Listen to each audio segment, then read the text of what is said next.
What is up, you guys? Coney1553 here.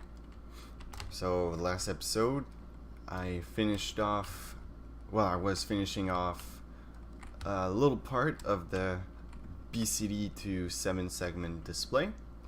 I've been trying to optimize the speed of it because the power basically, or the input, starts from here, and I connected both inputs that should be connected together, and basically it's just the power signal doesn't go all the way through, so I had to put a repeater right here, and I'm trying to get rid of all those little repeaters because it adds a 1 tick delay. It might not look like a lot, but as we add on components to this computer, I want just to have the less just want to have not as many delays as it can have, or should not have, whatever. So yeah, this is my number 1 wire, for example. I just moved the torch that represents it a lot closer to here, and I kind of did some weird bussing also over here. Bussing is just a term to mean moving the wires, making some connections in between them. So right here there's no repeater needed anymore, or almost. Very close, actually, very close. I'm pretty sure I can maybe fix that somehow just by maybe moving this torch or something. I'm not sure. I'm gonna give it a shot right here real fast. Do something like that. If you turn it on and put a block here and maybe something like this. Nah, it doesn't do anything. But you know, I'm gonna try and figure something out. I just need to bring this guy, if I can, 1 block closer. Basically this torch should turn on this wire here so that it's a little bit closer. I'm gonna try and figure that all out as I keep working on the project. But today what we're gonna do is something a little bit different, or completely different actually. First off, we're gonna set the time to the day so that we can get a good start. Oh god, what did I do? 1/ too much. Okay, so as you may have seen from the title, it's going to be a BCD to serial encoder, and then a serial to BCD decoder that we're going to be building. Now, what is serial? What do I mean by serial? Well, I mean it's like a circuit that's not in parallel. So if you guys know just the basics of a circuit, let's say I want to power something like this nice little torch right here that I'm gonna put down, and this is 100% not realistic because my circuit is not even closed, unless you assume that this wire is like 2 wires. But right now my torch that I can turn on and off, we could say that it's in serial, because there's only 1 wire. It's like 1 loop. Let's say, well, in real life there would be 2 wires. You had your positive and negative wire, but we can say that this wire represents both because it's connected from, well, this could be a battery, you know, just our source, our power source, let's say. So it has to have the 2 wires, and this also needs to have the 2 wires so that something can happen. So it's like, if you want to be a little bit more realistic, it's like if this wire is going like this. It's going this way to our torch, and then it's going back into our lever to finish off the loop. Basically, serial is like a loop, and parallel is completely the opposite. It's not in a loop. It's kind of like this, because this whole circuit, the bit number 4 is completely in parallel with the bit number 3 and bit number 2 and bit number 1, because they're all next to each other, and the task they have to do, they can all do it at the same time in parallel, which is why it's not serial. But why would I need serial in my case if I'm already using parallel? And parallel seems faster, right? Because you can do multiple things at the same time. Well, I'll tell you why. It's pretty simple. It's really simple actually. So let's say you put in a number. Right now you have a blank screen on all the displays. You got, just for purposes, imagine I have another display like this right here.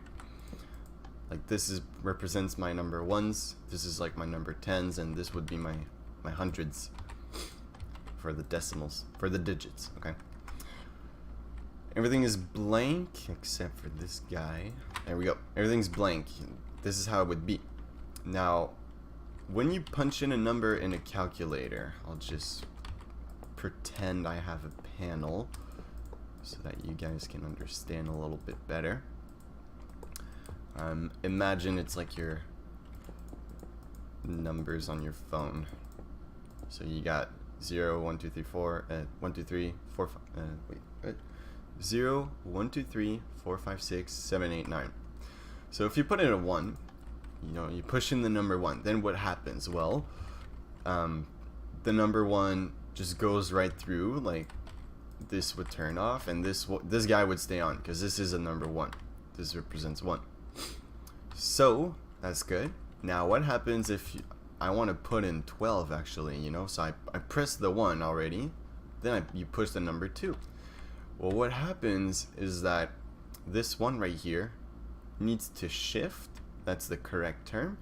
It needs to shift all the way to here, because the 1 is no longer just a number 1. It becomes a number 10 when you shift it over. So it would need to turn off, and you have to shift it all the way here. And while it's shifting, we need to shift in our number 2 like this. So then we would get a 1 here and a 2, and when we would read it like this, we'd have 1, 2, and that's 12, which is correct.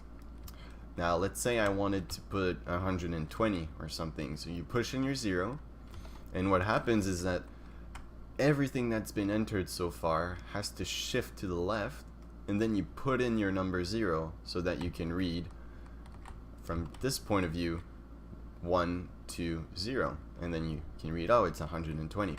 So again, it's just a simple shifting to the, well, from this point of view to the right, but what's actually happening is we're shifting over to the left. Or in other ways, multiplying by 10. And multiplying by 10 is going to be used in another video, but for this video we're going to use the serial method to move the numbers. So my 2 would be here, and then this would be my 0, and then I could have 120. And it goes on for the rest of the digits, because that's what you keep doing. Every time you want to add a digit, you just keep pushing the buttons, and every last digit you input in your display or in your input keeps shifting along. So this is why I'm going to use serial. You guys will understand a little bit more how I'm going to use it. It's mostly just for the shifting. It might not be the best way to do it. I'm not sure at all. I haven't found another way that I could do it that's not too bad, but this is a way I've found that worked. I think it's a little bit slow, and also it's gonna need to have some memory in between, because while it's shifting, you guys will understand a little more, but while it's shifting, let's say I have a number 8, then I want to put a 0, so I'm shifting my 8 all the way to here, but it's going to be moving one by one. So like it's going to turn this guy on, and then I don't know, 1 tick later this guy is on, 1 tick later this guy is on, and another tick later this guy is on, and then another one later and this guy's on, and then we stop here. But while it was moving, all these guys turned on for well, for 1 tick. They all turned on for 1 tick because my display is still trying to read it. But I don't want it to be freaking out while it's moving, especially that it'll be moving really fast. I don't want my pistons to jam up or something like that. So I'm gonna put memory in between so that we don't see the shifting, and the memory will save the last number that was there before the shifting, and then it'll refresh the memory and show us the new number once the shifting is complete, so that we don't have our whole 7-segment display trying to constantly be reading our number, even though our number is being changed and it's not the correct number yet, and then it can all jam up and break. Some torches might burn out. I don't know. I don't want to take any chances. So yeah, but that's for the next episode. So just a little bit of a sneak peek, making the memory next episode. If you guys are interested, you can try to look up, I think it's a D flip-flop. Pretty sure it's a very useful gate. Not sure what else to use to make a memory cell in Minecraft, especially that it's pretty small. So to get started, we're just gonna do the BCD to serial encoder, and then we'll do the decoding later. So the encoder is going to be located pretty close to our panel. So I'm just going to build it right off here, I guess. We're going to need a way of making all the little bits move. And yeah, we're just going to be like that, I guess. We're going to need a way to input the bits. So this is like 1, 2, 3, 4. So 1, 2, 4, 8. And then we need a way of locking them, I guess. Well, actually, this is going to be the locking. When I say locking, is that they put a pretty good, very useful feature in Minecraft. What that feature is that you can lock a repeater and kind of use it as a memory cell. Now that I just mentioned that, I might not even use my D flip-flop. I might just use the repeater locking mechanism. It's a lot smaller, I think, and it's also less ticks of delays. So let's say we have all our repeaters locked, like so. This would be a 0 basically. Now let's say I want to input a number 8. This is my number 8 bit, so I would be turning it on, and I would be unlocking this repeater for a tick, so that it takes a tick to turn on. Then I would lock it back up so that it doesn't move the 8-bit to the 4th one and be like, oh, this is 12, because it's not 12, it's just 8. So I'm trying to be really fast. There we go. Now I can turn this guy on, and now this is saved. This is it remembers that this is on, and it doesn't. This guy is not taking the signal in because it's locked to the off state. So this right now would be representing the number 8, I think. Pretty sure. So it's like if we just encoded a number 8 into serial. So another way that you can do this is that you'd be connecting all those guys up.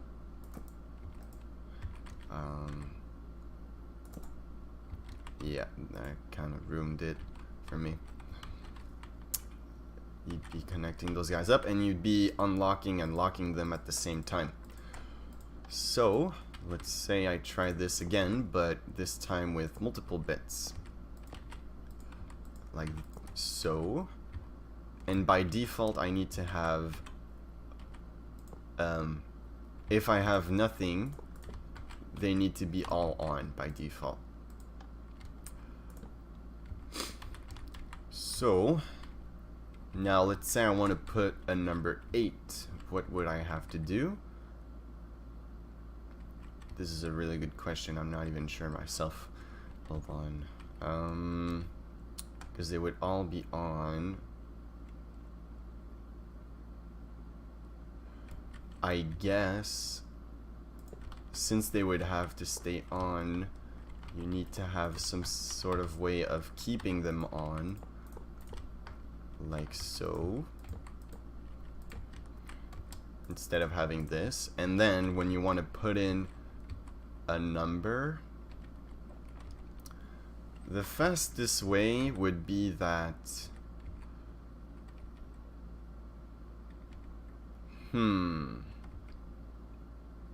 not too sure. Not too sure at all. How about I'm gonna try something, but it's might not be the best way. Or maybe it, I don't know.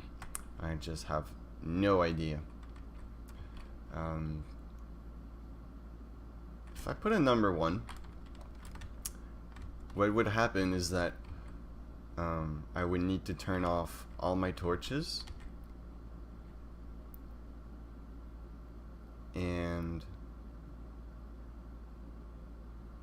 well, all these ones, because this is my number 1 here, so all these ones would need to turn off. So like this is not a, this is basically not inputting the number. So I need another thing. I need my repeaters to be unlocked for how long? Let's say they're not on. And this stays on.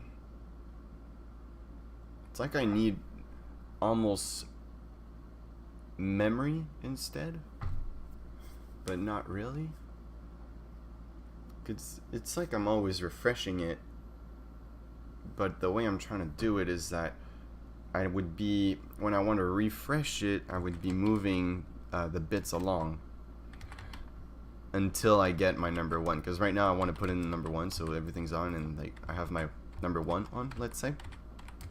So I'd be turning this off one by one till I get to this point, like this, and then I'm like, okay, I got my number 1, that's good. Then I want to put in another number, let's say like a 2. Well, I just put in my 2, but then my number 1 would be moving along here to somewhere else in like a very long power line,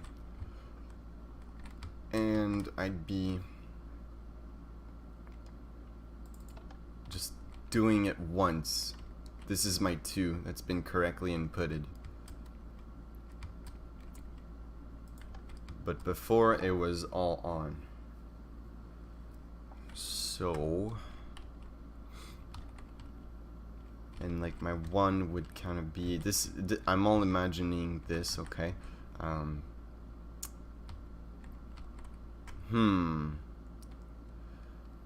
It's almost like it should be inverted. Almost like all the numbers that I'm feeding it through should be inverted, but I can't invert them, because if I do, then when they're all on, it's like it's representing the 0.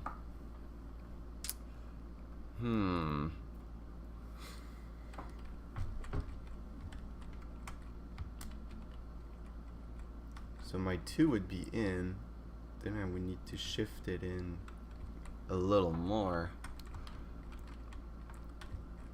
Let's just do it like this. Let's just pretend we have something taking in the signal. 1, 2, 3, and 4. And the last one sends out the signal. And then 1, 2, 3, and 4. And then connect them all up.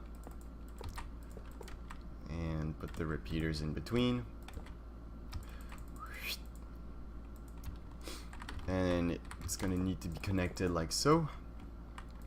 La da da da. Ba-doom.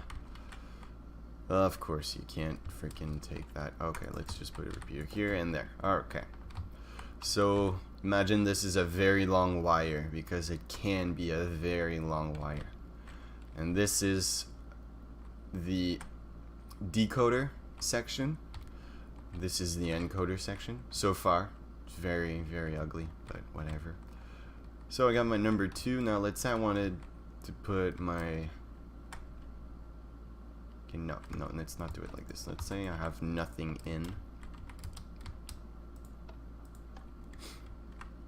Very good. This is how it would be if I had no numbers put in so far. If I have a 0 coming in, I need to first shift in the 0, so this is starting to go in. Okay, now my 0 is fully in, but now let's say I wanted to put a number 1. Oh wait, this is the encoder. So this is the decoding. The decoding needs to always be on, but the encoder doesn't need all of this on. It's because it's this part won't even be connected to the display. Okay, so this always stays like that. It's just when I want to clear my display, I need to make sure that all of these are on.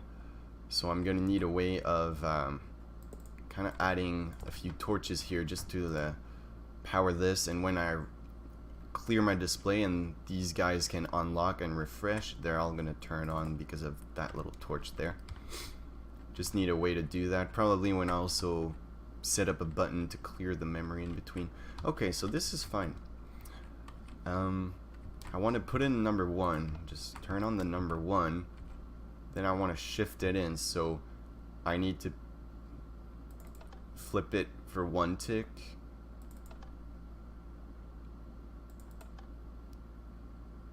Okay. Then this needs to turn off, and then it keeps going.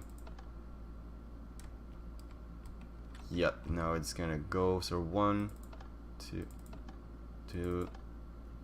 I'm trying to be fast. So this is now my number 1 that's been received. But as you can see, I'm like flipping on and off the lever, but it should be off for a certain amount of time, and that time should be precise. It should be implemented in the circuit already, so I don't have to do it manually. So I would need to figure out what that timing is. So far, got no clue what it is. It just has to be enough so that it can move in between. But also, if you guys didn't understand that yet, when I want to put in the number 1 and I'm unlocking my signal, I need to unlock it, and then I need to turn off the number 1 right away so that it can keep moving along. So see, right now my bit number 1 is this guy there. If I keep moving along, now it's the second before last, and now it's just gone because I was too slow. But anyway, this is how it would work. It would keep moving along, and now I just need a way to put in numbers in the most easy way possible. So it seemed like this would be on. Then what would happen is that I would need to unlock this long enough so that it moves all the way until this guy turns on, and then I would find a way to turn this off at the correct time. So far it needs to have 1 tick, 2 tick, 3 ticks, 4 ticks, 5 ticks, 6 ticks. So it needs to be a 6 ticks in between to move everything. So I'll do my monostable circuit that I know. I guess I'll just put it here. I wasn't sure where to put it. And you gotta check to be sure you got the right timing too. So this needs to be inverted too. I'll find a better monostable circuit, because like I just mentioned, I need it to be inverted, and there's probably a bunch of monostable circuits that already have the inverter included. Because right now I'm using one that's not inverted, then I'm inverting it, which is adding a 1 tick delay. But I'm sure there's a bunch out there that already are inverted and don't take into account that little delay. Just gotta find that one. Okay, so this is with like a 2, I think. Not sure. I have to check it out. Best way to know what you're inputting and outputting, just set up a bunch of repeaters. I don't need this. I can just test as I go. Okay, let's try it out, shall we? So everything's off. This is on. I need to push.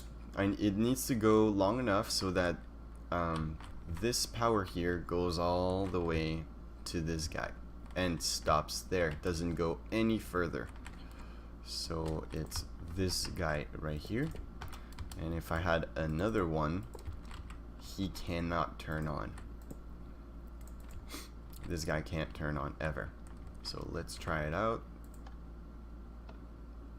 Not far enough at all. Let's add a few ticks and let's reset it. Okay, now let's input it again. Aha. So this is good because it actually stopped right there. And this is a 4, 5 ticks. So this is a 1, 2, 3, 4, 5. Yep, that's why. 1, 2, 3, 4, and the 5. Okay, this is good. Now, of course, this stayed on way too long, which caused everything to turn on. So as soon as all these repeaters unlock, whatever is supposed to turn on here needs to turn on for a tick, and it'll power the repeaters that I need. And as they've been powered, it'll move through because the repeaters are still unlocked. So a good way to do this is kind of to like just connect it straight off to the button here. But you need a way of, I guess, also having monostable circuits here. Alright guys, so I decided to have a completely new approach to this. Here's what I did basically. I've been playing with this for like a few, maybe half an hour or something. So here's how it's gonna work, and I think this is a lot easier. This is the encoding part, and decoding is right here, and long wire in between because that's all we need, and this guy just to say when to refresh. So first off, this is your input. So bit number 1, 2, 3, 4. So 1, 2, 4, 8. Let's say I want to put it at number 1. What happens is that all these bits are connected to a monostable circuit that is set to 1 tick. So they will each send a 1 tick pulse that will go through. And since it's 1 tick, only 1 repeater will be on and not 2, because if it was 2 tick, it could the power would be long enough to power 2 repeaters when I try to decode the thing. But anyways, the monostable circuits turn on one at a time because you just push this button, then bit number 1 turns on. 1 tick later, bit number 2 can turn on. 1 tick later, bit number 3, 1 tick later, bit number 4, just like it should be. They should all send a pulse 1 tick after each other so that there is a small gap in between, because that's how you can send information in serial. It's just a bunch of on and offs, and it's in Minecraft it's based on time, because we add delays in between the information we want. So how do we select what we want to send? Well, we choose what monostable circuit can emit an output. Right now they all cannot, because it's the torch that will send the signal, but the torch is constantly powered on by each of these torches. If I want to put it in number 1, I flip this torch, which means, okay, I unlock this monostable circuit. It's no longer powered by the torch. So if I do push the button, it will emit a signal, because this torch is not preventing this torch. Well, it's not preventing this wire from turning off, so it's not preventing this torch from turning on for a tick. And then as soon as it's emitted, turns back off because it's only a tick, and then goes right through. And this gets unlocked and then gets relocked just in time so that we get our number 1. So this is 1, 2, 3, 4. This is the first. Well, this is bit number 1, and you would cut off the number here. I might change the decoding circuit. I'll try and figure that out, but I just wanted to show you guys a little bit of this. So if I want to have a number 1 going through, I push the button. You can see the flash. It was super fast, and then boom, there it is. Number 1 is there. If you want to put in any other number, let's do, I don't know, let's do freaking a 7. So there's going to be 3 flashes, and you guys will see that. I'm talking about this repeater right there, so watch closely. 1, 2, that was fast actually. Not 3 flashes, but it's because basically this is a 3 tick long signal. There would be a few flashes if I would turn this guy off, but this is correctly been sent. It's a 7, which is great. Now let's do, this is 5, so there's going to be 2 flashes. So 1, 2. See how fast that was? Poof, poof. Like I'm almost a machine gun. It's really good.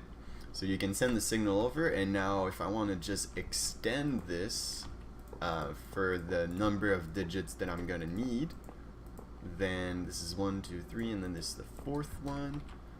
You just connect them all up like so, and put the repeaters in between, not at the right place of course. Connect them like this, wires in between. Oh, everything is good. So this is a 5, right? Let's do a 50. Let's just do 50. So I would turn these off, send my 0 through, nothing flashes, but it does the shifting, and indeed I have my number 5 and then my number 0, so this is 50. So I just put in the number 50. Now if I want to turn everything on, I'm gonna set up a way to do that. Basically all I would have to do, probably just put a torch at each beginning of these wires, and the torch would be controlled by this nice lever right here, and this torch can turn on all 4 repeaters, and then I would need to put another torch here to turn on all the next 4 ones. And I would need to put torches at every 4 groups, because all my repeaters get unlocked for 4 ticks, I do believe. So let's say I have a clear button. I don't want my clear button to erase everything, and it would take 1, 2, 3, 4, 4, but then I would have 10 digits, so it would take 40 ticks for this torch's signal to power on all my 40 repeaters. I wouldn't want that. I just want the length of just pushing a button, just like the length of inputting a number. I want the same time it takes to input a number. It should be the same amount of time to clear the screen. I don't want it to be longer because you're erasing stuff. So easy way to do that is just like this. Let's say I do erase something, and I would, you know, just to show you what I mean, let's say I want to erase the whole thing. Let's say only I have this torch and I push the button and I just put in a 0. Why not? 0 is fine.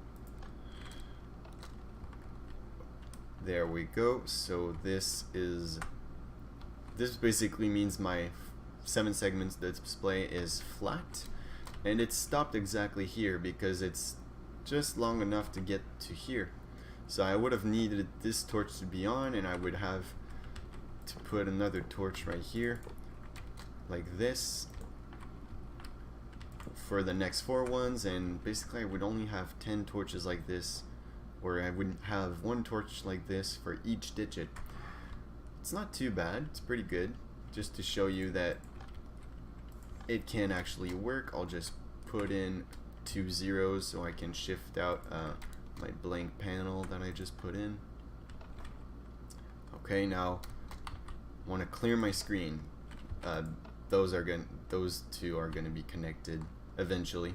I'll do that in the next episode. So clear my screen, push the button, and now my whole screen would be cleared. So this is going to be the input mechanism. It's pretty fast. I'm pretty satisfied. The only delay, not kidding, is just the monostable circuit taking the time to turn on and sending through the signal, and going through all of the monostable circuits. So basically the input would be 1, 2, 3. Then the monostable circuit is like I think it would be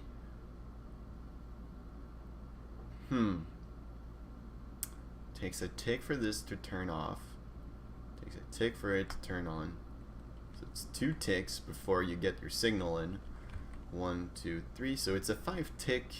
It takes 5 ticks for your whole number to have been sent through, which is a lot faster than the other circuit. I think the other circuit I had difficulties trying to shift in the number or just have it written in and sent over through. This is not bad. I wish there was another way to decode it faster maybe, but I think I'm gonna have to stick it with this way of knowing when to continue and to stop the shifting from happening. But this is pretty good so far. I'm gonna copy this a few times, gonna work a little bit on this guy, finish it up, then I'm gonna copy it 10 times, have 10 copies of these next to each other. I'm gonna put this real close, but not too close, because I need to put some memory in between.